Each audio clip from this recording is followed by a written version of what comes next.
ngap desa wa piki parlok bistana ban pe yak de video ha ke channel hato Lionel Messi dang la nem sai sin pan ban punjab yak club Inter Miami ha ka jingale kai Persia yak Philadelphia ka balong lashai mynstep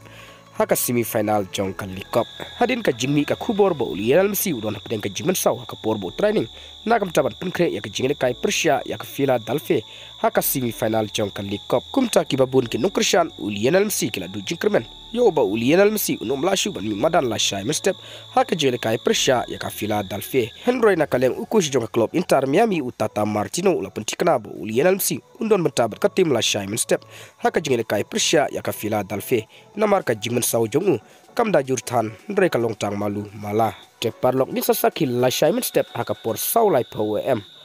hato Lionel Messi kumurangale kai batbit ha ka pertai udang la nem ban alam sai simpat ya ka club Inter Miami ban kur ya ka jingjob aka jingel kai Persia ya ka Philadelphia ban yorung sundon shaka final haka likop menta ka samoy ku management kan mau ne ka club Philadelphia ka de ka club ka baklan bor hama jos sokalik namar ka bat akaran ka balai na Eastern Conference kat ba ka club Inter Miami haba ya New York ka club Philadelphia ka de ka club ka batlot bor namar ka don traidu akami yakin point jong ka MLS naka juhi ka group kata naka Eastern Conference Henry ka ne ka club kansan